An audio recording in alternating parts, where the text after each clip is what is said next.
अस्सलामुअलैकुम, जज़ाकल्लाहु खैर। आप सब लोगों का बहुत बहुत शुक्रिया कि आपने अपना कीमती वक्त निकाल के यहाँ हमारे पास आए और हमें सुनने के लिए। मैं नूरीन फ़ातिमा, शिफ़ा उर रहमान की अहलिया। शिफ़ा उर रहमान जो एक दहशतगर्द हैं, जो एक दंगाई हैं, ऐसा लोग कहते हैं। पिछले 5 सालों में मैंने यही अल्फाज उनके लिए सुने हैं।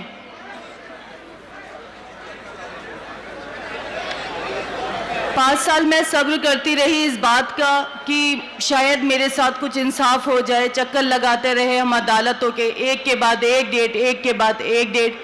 एक फिल्म का डायलॉग था लेकिन वो हमारी ज़िंदगी की हकीकत बन गया।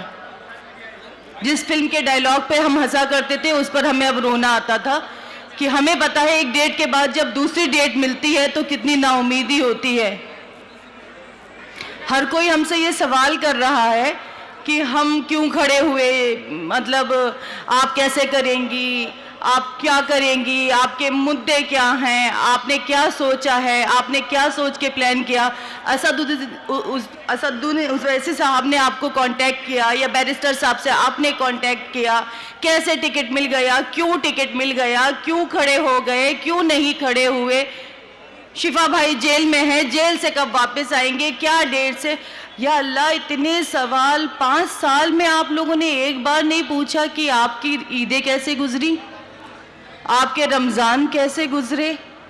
आप बीमार तो नहीं हुई, आप बीमार हुई तो आपने अपने बच्चों को कैसे संभाला, आपने बच्चों को स्कूल कैसे भेजा, आपकी स्कूलों की फीसें कैसे जमा हुई, आपने खाना कैसे खाया, आपने खाना कैसे बनाया। एक बार भी आप लोगों को याद नहीं आया। जब हम लोग ताकतवर होकर, उम्मीद रखकर आप सब पर आज खड़े हुए तो हमें फिर लंगड़ा करना चाहते हैं, फिर हमें उन गुमनाम गलियों में डालना चाहते हैं जिसमें हम रह रहे थे। क्या आप चाहते हैं कि हम बोले ही नहीं, कुछ भी नहीं करें, जुल्म को सहते रहें। मुझे लगता है जुल्म करने वाले के साथ साथ जुल्म होता हुआ देखकर खामोश रहना भी उतना ही गुनाह है जितना जुल्म को करना। हर कोई ये पूछ रहा है कि हम इलेक्शन में क्यों खड़े हुए हैं। आप ये बताइए, ये मेरा बेटा है, अब से 5 साल पहले ये कितना बड़ा होगा, इसने किस किस तरह का खौफ और डर महसूस किया होगा इस चीज़ में कि कल को मैं जब बड़ा होऊंगा, मैं कॉलेज में जाऊंगा तो मुझे क्या कहना होगा कि मेरा बाप दहशतगर्द था, दंगाई था। क्या हम लोगों का हक नहीं? हमारी गलती क्या थी असल? ये गलती थी कि उस प्रोटेस्ट का हिस्सा थे। जो चीज़ आज मैंने की है, जो आज मुझ पर सवाल उठा रहे, उन लोगों ने जो आज बैरिस्टर साहब पर सवाल उठा रहे हैं कि उन्होंने आपको क्यों टिकट दिया, वोट काटने के टिकट दिया। अरे हम वोट काटने के लिए नहीं, हम जीतने के लिए खड़े हुए हैं। हमारा मकसद अगर अपनी आवाम को दुख देना होता तो शिफा उर रहमान आज जेल में ना होता। कैसे आप हमारी एग्जिस्टेंस पे और हमारी सोच पे सवाल उठा सकते जबकि मेरा शौहर 5 साल से सिर्फ आप लोगों के लिए जेल में है। रोते रोते मेरे आंसू सूख गए, इंतजार करते करते उसकी मां की आंखें सूख गई हैं। उम्मीदें हमारी ठंडी पड़ गई इस चीज के लिए कि कभी हमें इंसाफ मिलेगा। आज मैं आप लोगों के पास आई हूं, आप बताइए क्या शिफा उर रहमान गलत है? क्या शिफा उर रहमान ने कुछ गलत किया है? एक बंदा आकर बोले, एक बंदा आकर मुझे ये बताए कि शिफा उर रहमान ने उसके साथ गलत किया। या जो आप बताए, क्या शिफा उर रहमान के साथ जो 5 साल में हुआ क्या वो होना चाहिए था? मेरे बच्चों की क्या गलती है? क्या आप लोगों के बच्चे नहीं हैं? क्या शिफा उर रहमान आपका नहीं है? आज आप क्यों डर रहे हैं, क्यों खौफ में है कि बीजेपी आएगी? बीजेपी आएगी तो क्या हो जाएगा? इससे बुरा क्या हो जाएगा? मेरे लिए इससे बुरा कुछ नहीं हो सकता। मेरा सरपरस्त मुझसे छीन लिया गया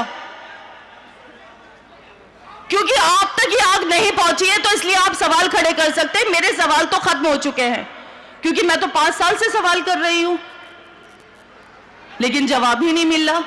तो आप भी अगर मेरे साथ मिलके मेरे इन सवालों में शामिल होंगे तो शायद जवाब आए और आप भी कटघरे में खड़े होने से बच जाए। आज मैं अपने बच्चे को अपने साथ सिर्फ इसीलिए लाई हूं कि मैं तो सब्र कर सकती हूं लेकिन बच्चों की सब्र अब नहीं, मुझसे दुख नहीं देखा जाता। ठीक है, आप खुद सोचिए, आपके भी बहन भाई होंगे, आपके भी बच्चे होंगे, भतीजा भतीजी होंगे, भांजा भांजी होंगे। आप ये बताइए इन बच्चों की क्या गलती थी? हम तो बड़े हैं, सब्र कर लेते हैं, लेकिन बच्चे तो मासूम होते हैं, उनको बहलाना बहुत मुश्किल होता है। मेरा एक बेटा इससे भी छोटा है, आज मैं उसको बुखार की हालत में छोड़कर आपके पास यहाँ वोट अपील कर रही हूँ, उसके बावजूद भी हर कोई मुझे कठेरे में खड़ा करता है कि आप क्या कर लेंगी।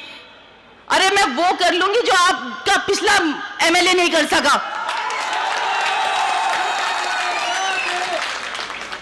कम से कम आपसे झूठे वादे नहीं करूंगी। आपकी सोचों से, आपके विचारों के साथ मिलके जैसा आप चाहेंगे इंशाअल्लाह वैसा होगा। कम से कम इससे बेहतर ओखला होगा, इससे बेहतर जिंदगी होगी, उसमें एक सच्चाई और जज्बा होगा। आप भी मुतमईन होंगे और मैं भी मुतमईन होंगी अगर शिफा एमएलए होगा।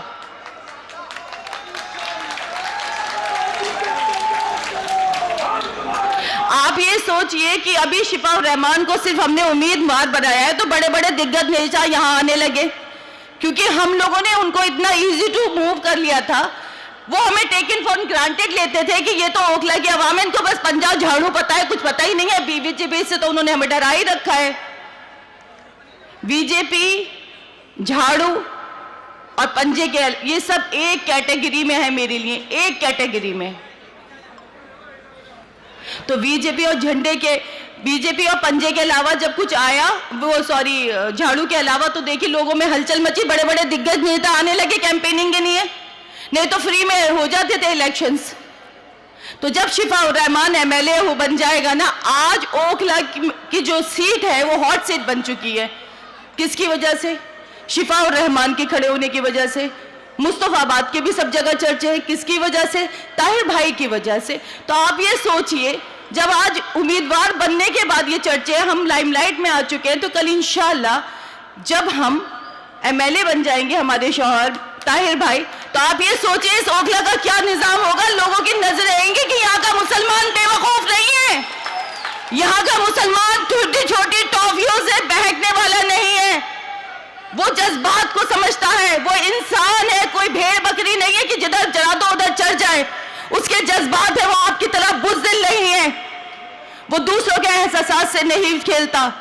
मुझे अपनी आवाम से, अपने ओखला के अपने सारे बहन भाइयों से ये उम्मीद है कि इंशाअल्लाह वो मेरी परेशानी को बिना बोले समझेंगे। मैंने अब बहुत बोल लिया, मैं आप लोगों से प्लीज दरख्वास्त करती हूँ, मेरे शौहर शिफा रहमान के लिए वोट कीजिए, और इतना वोट कीजिए कि अल्लाह ताला उन्हें बहुत अच्छी वाली कामयाबी अता फरमाए।